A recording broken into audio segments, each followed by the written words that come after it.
My name's Jo, I work for MES, and today I will be telling you about mammals and how to identify some mammal signs, and we'll go through some skulls and bones at the end for you to have a look.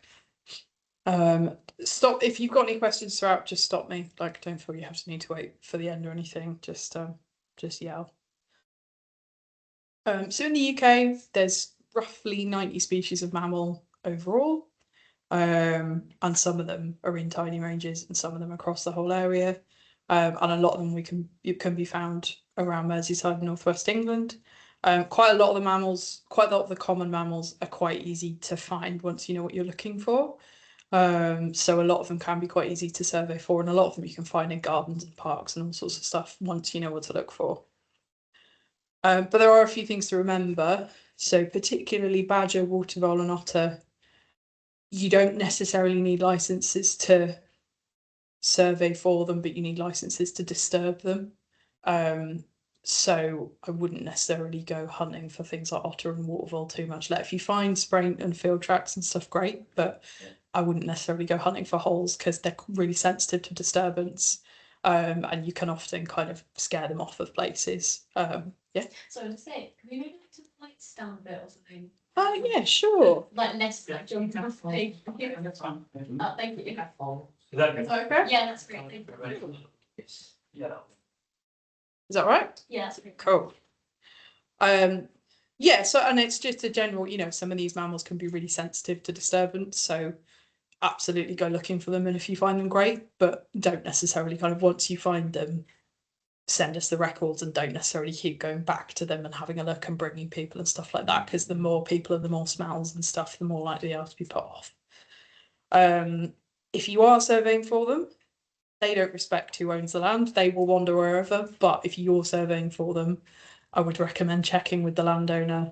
Like public sites, parks and stuff, fine, but once they go into private areas, I would check with the landowner and make sure you're okay to go on there. And if you're putting up like camera traps and footprint tunnels and things like that, you'll need to let the landowner know, because I've had it before where landowners are like, what are you doing? Why is there a camera on my land? And you've no idea what they're doing and stuff. So yeah, just make sure you've got permission to access the land. And also one thing to note, a lot of mammals, basically all mammals, have fleas and pests and all sorts of stuff. So if you do start going rootling around in holes, like I have seen fleas jumping out of badger holes and stuff before, and there's deers and ticks and all sorts. So just be careful when you're going out, and wear old clothes and make sure you wash them when you get in and all that kind of stuff. And with the bones, they are all clean, but some of them are a bit greasy and stuff, so probably wash your hands afterwards as well. If you don't have to pick them up, but if you want to pick them up, I would wash your hands afterwards. So I'll just go through, there's quite a lot to go through. I tried to make it as not dense as possible, but there's obviously a lot of different signs for a lot of different species. So hedgehogs, the best way to find them is droppings. So they vary in length, but they're kind of about an inch longish, but they can be longer and shorter, and they tend to be shiny and black. A lot of identifying poo is smelling it, and I warn you now, there's a lot of putting a stick in something and smelling it and going, oh, that's how it smells, and that's what you're committing to if you're looking for mammals. So that their poo tends to smell sweet. It's often based on what they're eating and things like that, so some of it's nicer than others. Their prints are very hand-like in appearance, and the front and the back feet are very similar, and they're about 2 centimeters long. The footprints, I think I've found them once, maybe, like they don't come up often unless you've got like a bare patch and they're sort of feeding in that area. So the best way of finding them is putting out camera traps and footprint tunnels and things like that. I'll go through all that at the end as well, so I'll go through different ways of surveying them as well. Brown hares and rabbits. The main thing is brown hare, they don't create burrows, so if you've got a hole that's small, that big-ish, it's a rabbit, not a hare. Well, it might be other stuff, but it won't be a hare. So your rabbit burrows are quite small and circular, and they're often there's a lot of them. Like if there's one, there'll be a lot of them, and they tend to be in big kind of warrens and on sloped areas. And they're the holes are very circular and probably 20 centimeters across-ish, something like that. although deceptively they can get in with badgers sometimes, so you can have both in the same hole. Droppings wise, brown hare are much bigger than rabbit, obviously. And brown hare are slightly more flattened and a bit sweet smelling because all they eat is grass. Yellow, brown, greenish, it's very similar, but it's mostly the size that will tell you the difference. And mostly if you've got hares on a site, you'll probably see them because you'll flush them a lot of the time. And they come up on camera traps and stuff like that. Same with rabbits. If you've got them, you'll often see them kind of wandering around if you've got decent numbers. The best time to see hares are first thing in the morning and last thing at night, or well, sunrise and sunset, particularly in March and April because they're out and mating and fighting each other and things like that. And rabbits, I mean, you can see rabbits all the time. Mice and voles, difficult because they're all quite similar and quite small, and the differences that there are, they're all kind of small. Mice and voles have 4 toes on the front and 5 toes on the back. It can be difficult, so other field signs are probably more helpful than footprints specifically. So the main nests that you'll find harvest mouse nests, which you might find if you're going out tomorrow. But this is a harvest mouse nest. So they're really, really small. And they're very I mean, you can see it stays in one piece. You can't really easily pull them apart. They're often found high up in the vegetation because the harvest mice will pull bits of vegetation in to weave the nest. So they can be kind of a metre or higher. What sort of rough height would you find them in? Also, the ones we found, say about up to there or below. Yeah.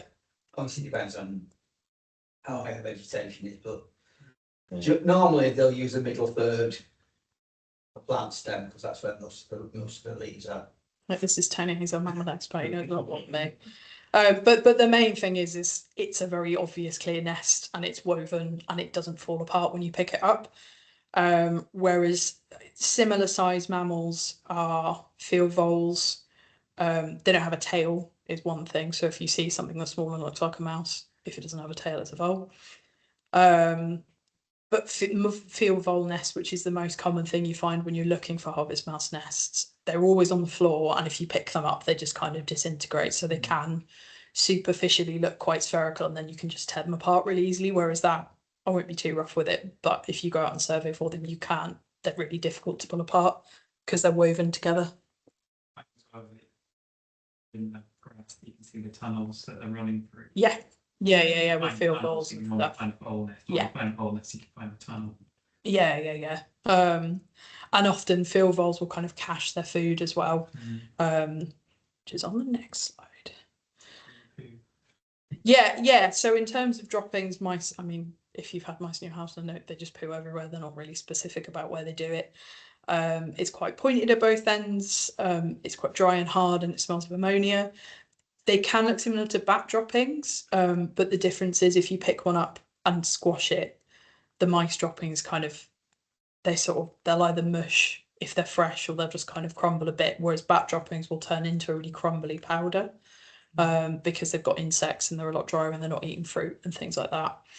Whereas your voles, they'll make feeding caches, so you'll often get layers of grass and then a layer of poo and then a layer of grass and then a layer of poo, and they're like small tic tacs for field voles, and they're often sort of green, and water vole tic tac shaped. But yeah, field voles and your smaller ones are often a lot smaller than that. See, the other vole, I've split them. Seems like I've split them in a weird way, but if you're going to confuse a water vole with anything, you'll confuse it with a rat rather than a field vole because they're about the same size, except voles don't have a tail. And they're much larger than the other species of vole. They can be quite difficult to tell apart because rats will go everywhere. They'll go on riverbanks, they'll go on streams and things like that. So just because you've got nests on a riverbank doesn't mean it's footprints on a riverbank doesn't mean it's a water vole. But once again, they do food caching as well. And your water vole poo is about tic tac sized and shaped, and they're quite green. And they're a lot neater than rats, so you'll get little piles of them rather than sort of everywhere. And their feet watervole feet spread out in quite a symmetrical star shape. Particularly their front feet are very, very symmetrical, and their feet are smaller than rats. So rats' feet are about 4.5 centimeters up to, and watervole are a bit smaller. And with rats, you get that kind of 3 very front feet and 2 out the side, I find. But I've not seen that many footprints, so I don't know how can you tell the difference particularly well in the field? Only if you get a really good footprint. Mm, Yeah, the problem with tracks is if the substrate, yeah, sometimes you don't get all the toes or claws registering. Yeah. yeah. I think that's the issue with all footprints is you need a really nice flat bit of mud for them to have stepped on for you to actually get these like lovely exemplary footprints. Like normally you're like, oh, there's sort of 3.5 toes. Is it this? Is it that? But if the food caches in the poo is really good, and then once you've got that, you can start looking for other signs, particularly, you know, if you're on a water bank. So they don't burrow anywhere other than watercourses. So they'll go all the way down to the water's edge, and often sometimes below if it's wet. But they'll also dig a load of escape burrows across the top sometimes as well, so they can get up when the water rises, or if they get predators in the bottom holes. So there'll be a lot of burrows along a bank, and they'll graze little lawns around the front of their holes, so you'll get a hole and then quite a neat bit of vegetation in front of it. Sometimes, not always.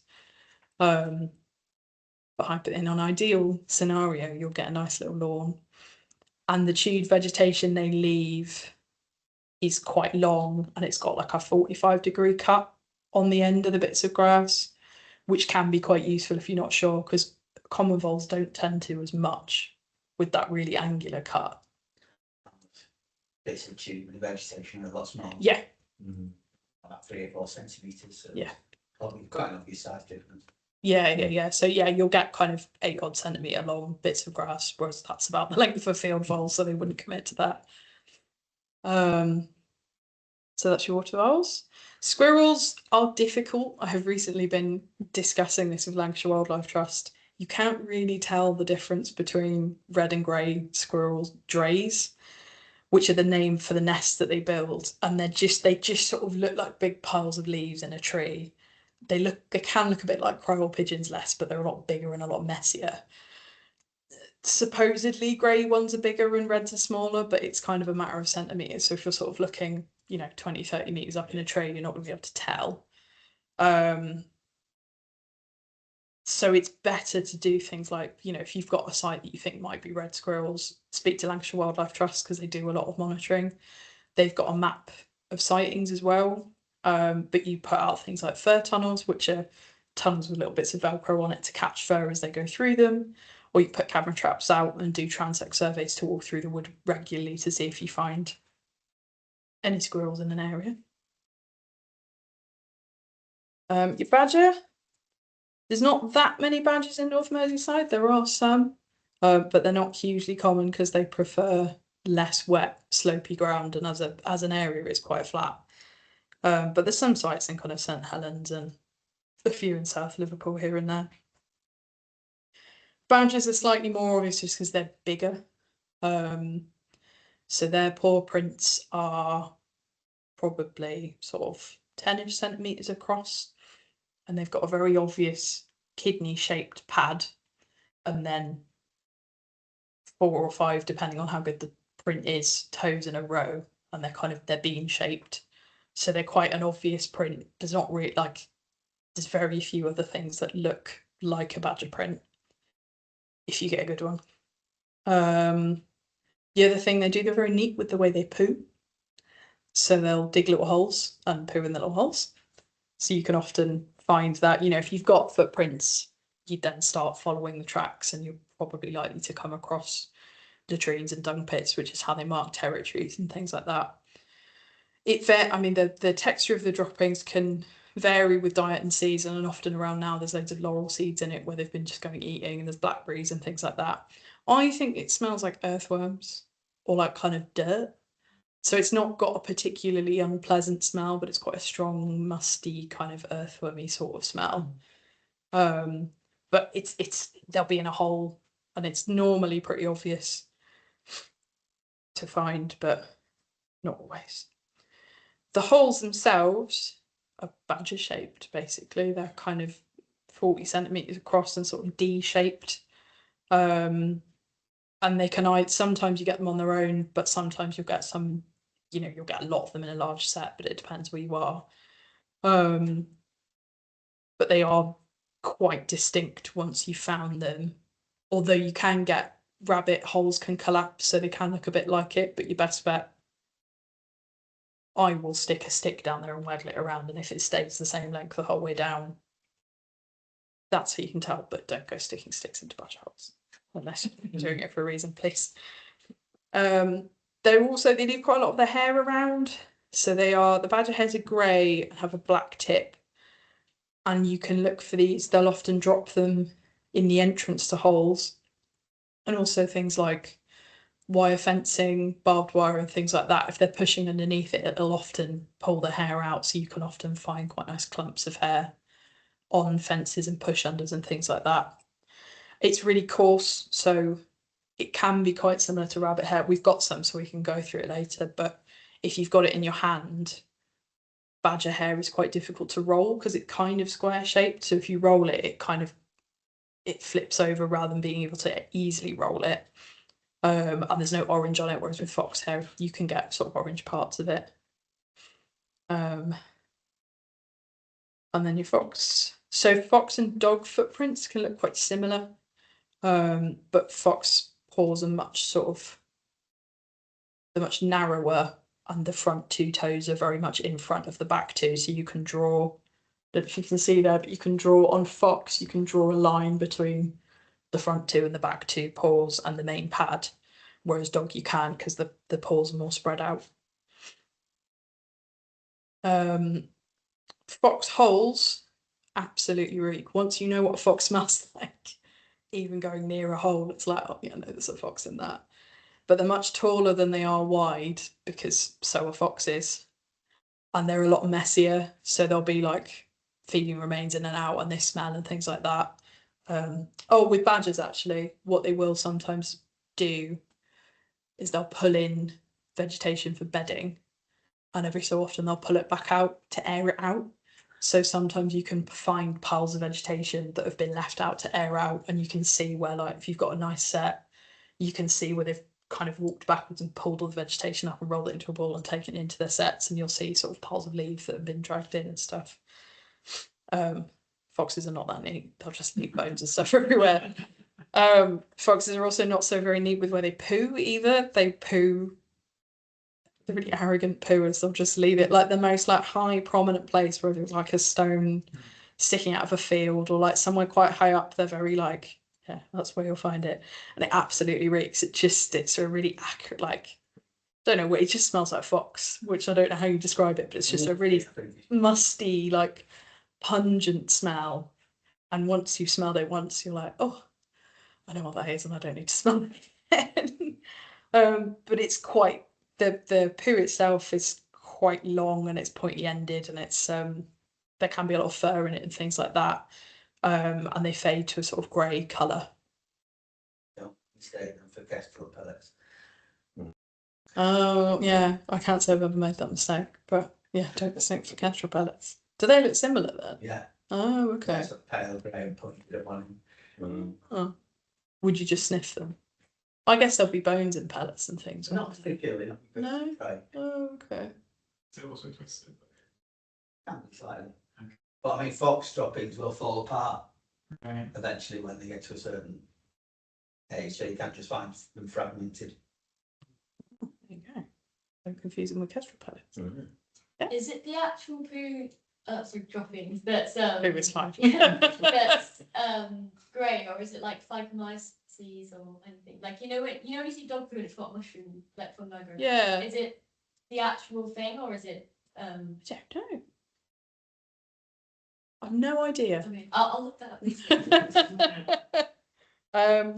To be honest, once you recognise fox poo and knows what it smells like, you see You don't loads of need it to and you're smell like, it's fine, it's fox poo. Yeah. So I've never done that thorough an investigation into an old fox poo. But it's really stinky because on your dog. Absolutely. Rolls Mum. it. Well, I mean, yeah, if you've got a dog that's Smell rolling it, it. you know what fox smells like. I didn't realise I know what fox smell. It's like Yeah, it's just, yeah, and like the whole smell very similar as well. They're just really stinky, and I don't know why, but they just really smell. Right, so otters and other mustelids. So your mustelids are otters, badgers, stoat, weasel, polecat, ferret, that kind of long, weird looking mammals, basically.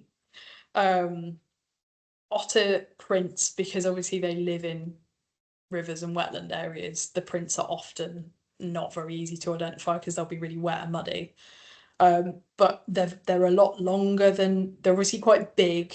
They're, you know, sort of what, 10-ish centimeters, maybe a bit less than A that. bit less. Yeah, 5 to 10 centimeters, Yeah. 7 centimeters, something like that. But they're very elongated. So whereas your badger's very kind of wide, the otter's a lot longer. And their pads are quite irregular as well. And the toes are sort of almondy shaped-ish. If you can see the claws, sometimes they're circular. But they're quite obvious because they're clearly footprints, but they're quite odd looking footprints. So you can, if you've got a decent enough print, you can sometimes tell what it is. But otters are a bit like foxes in that their spraint and everything, they put it in quite obvious areas. I've never smelt it, but I'm told it smells like jasmine tea. I wouldn't know what jasmine tea smells. But like this, yeah, and then it's, I don't know what jasmine tea smells like. But it's like quite a kind of musty but sort of fragrant-y kind of, like, it's very strong smelling but not necessarily unpleasant. And there's often bones and scales and fur in it and things like that. Like the spraint I have seen is just, it's a pile of fish bones loosely held together. And it starts off like a black tar, but then it goes white again with age. Not sure why, but it changes colour over time. Usually deposit more once they've started. Yeah. They use it to mark territories. So if you see one otter spraint, it's worth going back later on to check if there's more of it. To remember right, look at jelly. Oh yeah, I have found that. Yeah, it's it looks a bit like caviar or something. I think I found it once. It's like an actual. It's like a weird compressed ball of. It's anal jelly. Yeah, It's called. And it's just this weird kind of eggy black looking stuff. But I've only ever found it once, and I wasn't sure what it was. And I'm still not sure if it was that. But I don't remember it smelling bad. But yeah, that's another thing they can leave. But I think that's a lot rarer. I don't know why they leave that. Is it another territory thing? Yeah, Or it might be depending on what they eat. I think it's a territory thing. There's a book about the otters like moss. Yeah, it's Oh pretty nice. well on that. Oh great. It's a nice book. Not really. Yeah, so whereas other mustelids, mink and stoat are kind of similar in that, like, they're all sort of, polecats are a bit bigger than mink and stoat, and there's ferret and things like that, but they're all sort of quite similar paws and quite similar poo, where it's sort of long and twisty and pointed on the ends. I would say a lot more difficult to tell between them unless you've got a proper paw print field guide and you sat and measuring them and things like that. Then none of the poo smells very nice. It's all twisted and Tin poos. yeah, pine might be, but it's very rare that you come across pine martin. Don't get that many pine martins around here. No, the only time I've seen pine martins is in a loft in Hungary, so not anywhere near here. got Lots of the time. materials. Yes, yeah. I Oh, think I've not pine seen that. martins, you can often tell what they've been eating from this. Berries, bits of insects and bones and all the rest of it. So. I don't know how obvious they are with their pooing, the mustelids, stoats and weasels and stuff. They just do it where they see fit, basically. Yeah. So find it sort of almost anywhere. They don't use it for marking territories, so you just come across it at random. Yeah, so then they're not something you really tend to survey for. But there are, there's guides and stuff out there, but they're not something you tend to, like, you'd see them as you're wandering around, but with camera traps and stuff. But it's not something you tend to go surveying for. Although if you are looking for water vole, it's worth learning. I should have put that in there actually. It's worth learning what American mink signs look like, because they're an invasive species and they're having a real impact on water voles.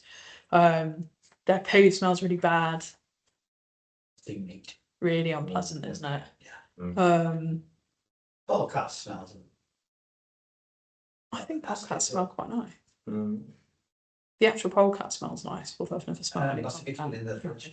Several things it done. Oh, if it's been a bucket in the back of your car, that's all right then. That's why they call polecats. Mm. Oh, really? Their old name used to be foul mart. Oh, I thought they smelled quite nice. Maybe I just had a nice smelling one. Polecats are much, but I mean, polecats are big things and they're very woodland. You know, those you have to really trap for them to see them because they spend so much time up trees and in the woods that I think they're quite difficult to find. Have we got any in North Merseyside? There's been odd records. I mean, there's loads in Cheshire, but they tend to be south of the Mersey and the M56. I don't think they've worked out how to get over the motorway and then the river and the ship canal and then the other motorway. Yeah. I mean, mostly. I mean, with a lot of mammals, to be fair, a lot of the time you'll know they're nearby because you'll see them dead on the roads. Is often the easiest place to see them. I say Cheshire, we're getting polecats out now living in gardens. They like living on the decking if you've Oh, yeah. come out to feed at night on stuff on the bird table and then go back in. Back under again. Oh, lovely. We met a lady and all their ducks were killed and I think a polecat killed it. It was in Wales though. Yeah, just killed. Yeah, I mean they're pretty vicious things. I mean they hybridise a lot with ferrets, and ferrets were bred for hunting and all. Yeah, so you can tell polecats have got a white mask, and it's how sort of bright or complete that is and faded that you can tell how much ferrets in there. Yeah, ferret is pink. Yeah. So the cuter they are, the more ferret that's in them. Or I think they're cute anyway. But that's your mustelids. And then deer. So if you're out around here, it's pretty much roe deer and maybe some muntjac, maybe if you're on some of the estates, but I don't know. And then Jack, they're recorded occasionally. which are really, really tiny. I mean, muntjac are sort of tiny little things. Medium-sized dogs. And then fallow and red, I don't think we've got really enough woodland for them to be around all that much. No, if you want to practice, you can go to the town park and Yeah. Oh, yeah. because they've got both Yeah. species, you can look for footprints and droppings and compare them to. Yeah. I've got both of them as well. Yeah, I think. Oh, okay. Because it's free to get on these one. Interesting. Like, is that a distribution thing or a climate thing with muntjac down south? It's the states, they release them for hunting. So in terms of native deer in the UK, the only native ones are roe, fallow. No, fallow were introduced by the Romans. Roe and red are the only two native ones. The rest were introduced at varying stages. So fallow the Romans brought over, and then sika, muntjac, water deer and stuff like that were all brought over to shoot. So you get loads in Hampshire because there's loads of estates because they brought them over. But I just don't think there's enough. I don't think there's just not enough estates maybe, or I don't know. Maybe it's too cold up here for them. No, if anything, you want fewer of them. Yeah, they're not now, but they would have been brought over. Oh, the water deer down there, there's so many of them. But roe deer are also, to be fair, the roe deer are getting more common up the Sefton coast as well now. We're seeing a lot more of them. So that the main difference between sheep and deer toes are quite a lot more pointed at the top, whereas sheep toes are quite rounded.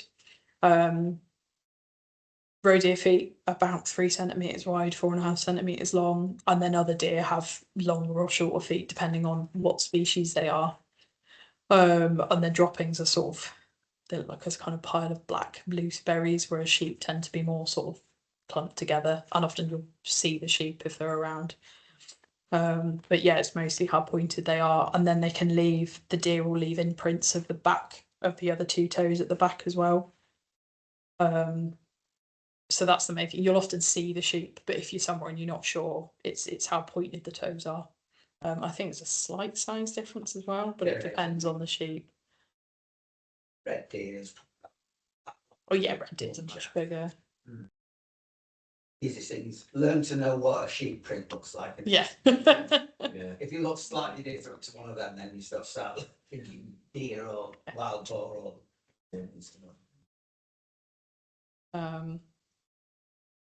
So, you're aware of what they look like. In terms of finding them, they can be difficult to find depending on where you are. But there's some different ways of finding them and finding which ones might be present. The first place to start is just doing a walkover of your site. You'll be surprised at how much information you can find by just finding little paths through grass and woods. They're quite faithful to where they walk. So you'll see, I mean, these are both, I think they're both badger, but you can see the lines through the grass where they walk backwards and forwards all the time. And it's best sort of morning, particularly if it's a wet morning, you can see like the dew will pick up the differences in the grass and the pathways and things like that. So those are the first things I tend to look for, is are there paths that are too small for people to make? So your sort of mammal paths will be sort of 10, 15, 20 centimetres across, and humans will make much wider paths and they'll be much more trampled and things like that. And then once you've found them, it can be potentially good locations to stick camera traps on to see what you find, footprint tunnels and things like that. But once you find one, if you've got access to the land, just follow them and see what you find. And often on those paths, particularly with badger, that's where they put the latrines. They'll put them on kind of boundary features. So if it's pathway, fence, and then underneath, that's often where they'll put sort of territory markers. But it can be anywhere depending on. And they mark more heavily if there's more badgers in the area. So where down the Cotswolds, where it's really dense, there'll be latrines everywhere because the badgers' territory will come up against each other. Whereas if they're more widely dispersed, they might not mark as heavily. But just find paths and walk and see what you find. Sometimes you might not find anything, sometimes you might. And then it's checking things like fences and barbed wire for trapped hair. So that's badger hair. And it'll just get caught as they push under a fence. It'll just get caught and pulled off, so you'll just get clumps of it. And then you can have a look for what it is. So rabbit hair is a lot fluffier and finer than badger hair. And it comes apart in your hand. The clumps will anyway, whereas a badger's a lot tougher. So in terms of surveys, you've got probably the easiest one and the cheapest one is making something called a footprint tunnel. The Mammal Society, you've got really good instructions for making a footprint tunnel, and they've got proper step-by-step ones.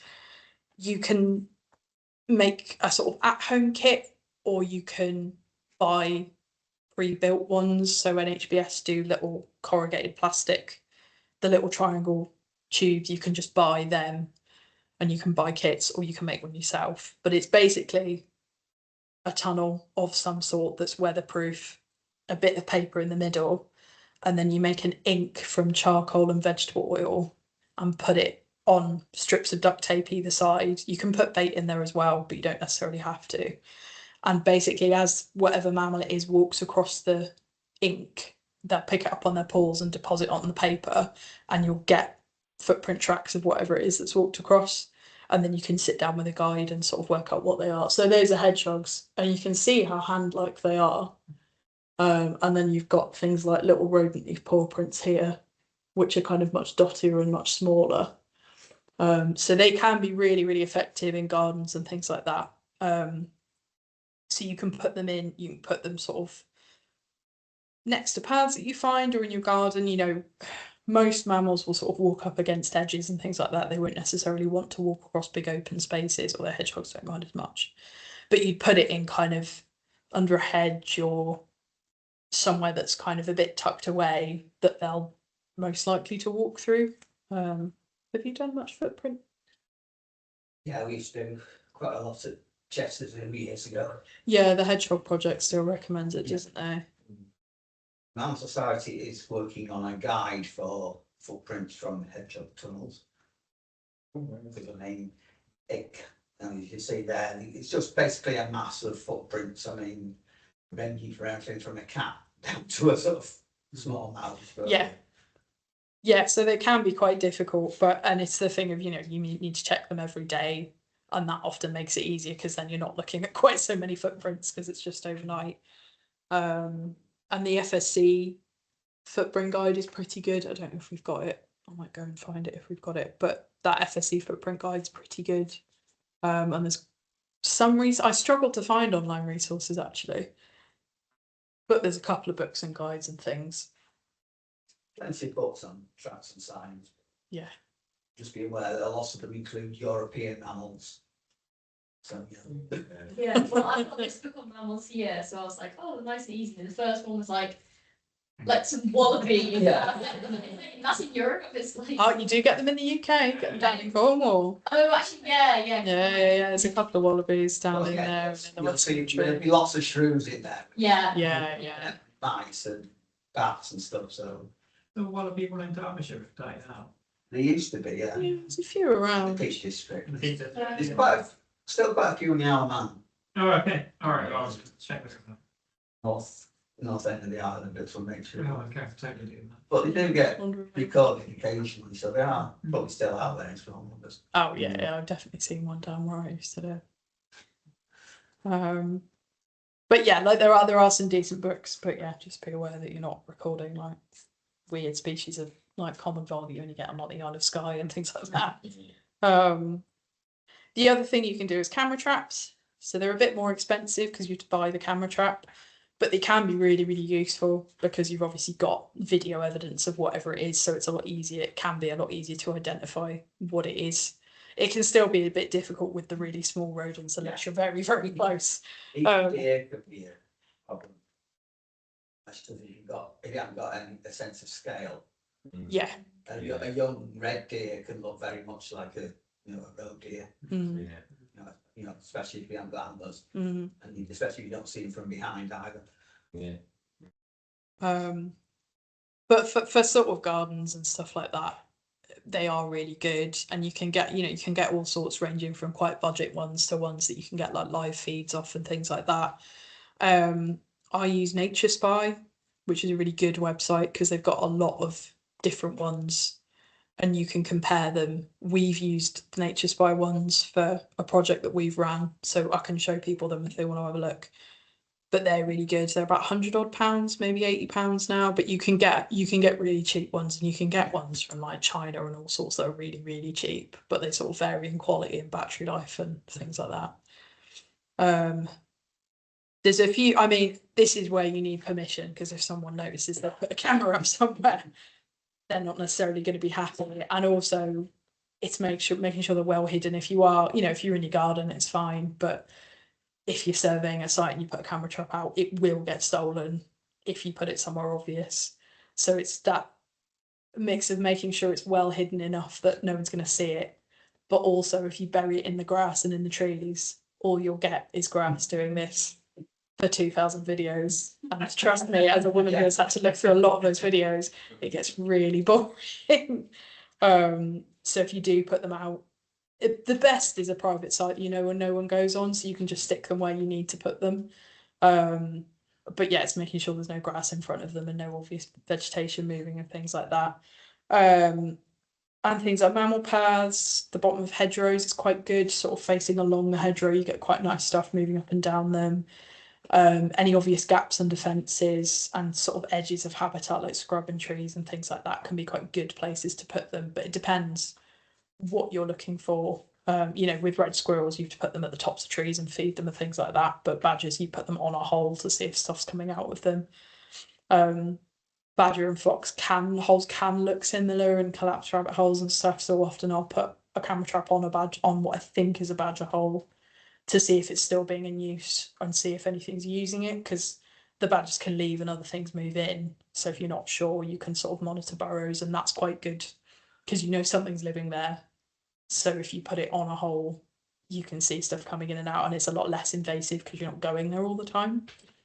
If they see the camera, will they be funny a bit? No, because they're all, they're quite, I mean, the camera traps are they're quite small. I'll grab one in a second. They're really small and it's infrared. So it's not like a flash. So when they're recording at night, it's just an infrared light. They can be sensitive to it sometimes. And we definitely have got videos of foxes coming up and sniffing them and stuff, but they don't tend to be nervous about it because it doesn't move. It's just there. So they'll kind of sniff it, but I've not noticed it really put anything off hugely. I suppose they get discarded in bush and things. Yeah, like it's, as long as you're not going there all the time, because like the camera traps now, the battery will last for a month or two, even longer, depending on how often it's getting activated. So you can leave them there for a long time. And I've never had, like I've had a lot of, badgers and stuff coming up and sniffing them, but it's never been sort of, because they're very quiet and you can set the infrared to like a really like dark frequency and stuff like that. So like they've got a little red light that comes on, but they're not hugely intrusive and they're all camo and sort of things like that. So I've seen videos of stuff being like, oh, what is that? But I don't think I've ever had it where we've gone and put camera traps out and stuff's left because of it. For context, they can't really see red. No, and it's it's dark and they're not really attuned. Visual range. Oh, okay. Oh, do they They've got not? different eyesight. No. Yeah. That's why if you shine a red torch at something, it Well, doesn't scare there it you away. go. Well then, yeah, they definitely can't see it then because any light it does put out is red. So when you go badger watching, they all use red lights. So like camera traps are great because if you can stick one out, you can get really, really good footage.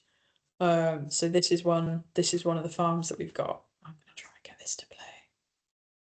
Look at that little guy. And we have quite a lot of clips of them just sort of wandering around and like you can get really good footage and because you're not there, you're not changing the way they behave, so you can see them kind of doing really cool behavior that you wouldn't normally see because you're not there. So you can see them foraging and fighting and stuff like that. Like you get really, really good. It's really satisfying when you get a really good clip. What the new thing is, if you make a wooden box about so long with a sort of foam top or piece of glass on perspex, you stick a camera at one end with a sort of lens to shorten the focal length and put some food in the other. Just leave it in the undergrowth and that'll record all kinds of things. Yeah, they do that with red squirrels. That's how they do the camera trapping for red squirrels up in Ainsdale. They'll put a feeder and a camera trap there. So yeah, you can get some really cool footage and it's a good way of sort of, and because it's there all the time, you're not having to monitor it. So you can get a lot more data without necessarily having to go and observe it all the time.